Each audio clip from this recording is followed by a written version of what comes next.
If you had to go out with somebody from Gilligan's Island, now you always heard the classic question, Ginger or Mary Ann.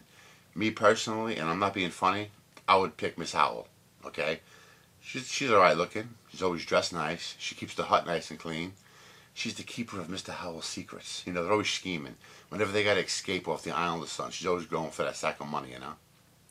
And they've been together a long time, so that's what you want in a relationship, longevity. Ginger, I guess, to me, is the most stunning looking, but, I don't know, a little high maintenance, bubble-headed. You know, she'll break your heart and go out with the next producer to the next picture. Mary Ann, you're too wholesome and sweet, you know. You'd feel bad even, you know, trying anything with her, maybe. I don't know. And she just comes across like too sweet. So I would take Miss Howell. Who would you take of the three? Or would you take the skipper, you know, Gilligan? Or maybe the professor, maybe you like him smart. Yeah, it's funny. How come you always hear that question, Ginger or Mary Ann, but you never hear a girl say, like, Skipper, Gilligan, or Professor, or Mr. Howell? All right, girls, you can answer too. Who would you take out of the four?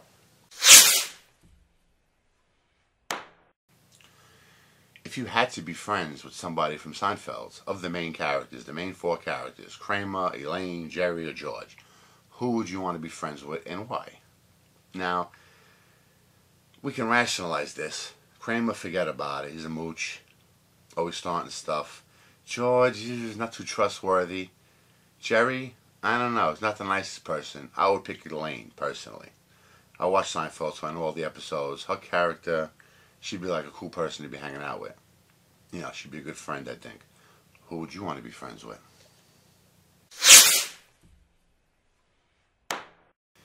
If you had to go to a, you know, someplace, be locked up for like 10 years, and you can only take one box set of a TV show with you, what show would you take with you, and why? I personally, there's a show that I really like, and I've only seen about maybe 10 episodes of it. It's called Red Dwarf. It's like a spoof of like Star Trek type thing, but it's its own, you know, creature, you know, its own animal. It's a really good show. It's very interesting. It's weird too. It's filmed in video, but you don't mind that. And the effects are real cheap, but it's like a comedy show. But some of the episodes are real like heady, you know. They make you think.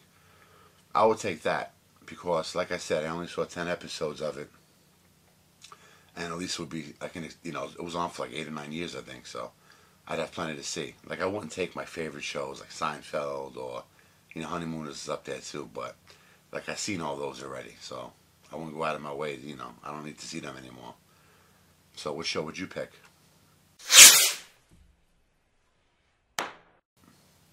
What TV show do you think held up the worst, like over time? Like a show like The Honeymooners, you could put it on, and to me, it's still kind of funny. Like I don't mind, especially the good episodes, the classic episodes. Like you don't mind watching those again. But some shows, like, in your mind, you really think you love it, and then you go out, it comes on DVD, you get the box set, and it's like you're watching it, it's like, oh my god, like, what a piece of shit this is. I can't believe I ever liked this, you know? Like, what show held up the worst to you? I gotta say, I'm very disappointed. I gotta give 2 for this one, because I have the first season of Hawaii Five-0, and I have the first season of Canon. Now, I've seen some, those are like 2 of my favorite shows, man, from the past. And I've seen some awesome episodes of both those shows. But the first season, for like both of them, is a real clunker, man. It's almost like, you know, the first season of Seinfeld stinks too. You know, I guess then the show gets better, it gets into a groove. So I would have to say, those first seasons, Canon and Hawaii Five-0, so far in my experience, they're not as good as I remember it to be.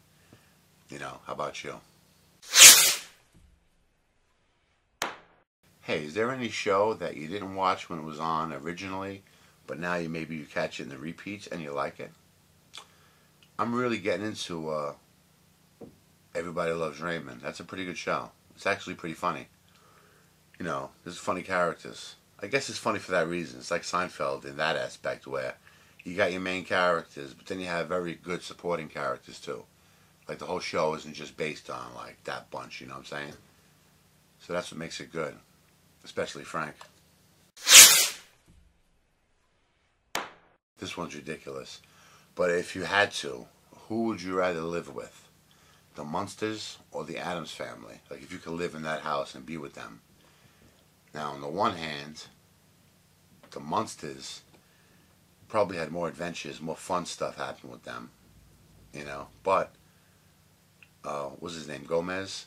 They were rich. The Addams family had a nice big fat mansion. Had the lion running around. Had that hand thing. Lurch playing the piano or the harpsichord, whatever the hell it was. Uncle Festus or Fester, Festus. I think that was Gunsmoke. No, but seriously, I'd rather live in the Munsters. I always liked that house when I was a kid. I would clean it a little better. But I always loved that house, man, with that dinosaur spot or whatever it was, living under the steps. And that secret laboratory downstairs. That's like something I always wanted, man. A secret laboratory. A place to tinker. Hey, you know, a lot of shows get canceled that are pretty decent. And some, like, crappy shows stay on for, like, ever. And it's like they stink. But what show did you really like that got canceled? I would have to say one of my favorites I used to look forward to every week, man, was a show called Third Watch. You know, look for it. I won't give anything away. Just really get into it. I think it was like 3 or 4 seasons, if I remember right. It was a really good show. Because it wasn't just police or firemen or paramedic. It showed, like, the whole shift, like, you know, the night shift, like, working on cases. And it had really good stories. I wish they didn't cancel that show. That was, like, one show that my whole family we still watch. It was fun, you know? Hey, what TV show do you think is the most overrated show of all time? You know, that's really, like, all these questions are just opinions, so it really doesn't mean nothing. But one show that I cannot get into at all, man, it's like, sometimes I sit there with my girl, we're watching it, it's like, Friends. Nah, I can't dig it. I don't know, something about it just rubs me, I just don't like it. It stinks.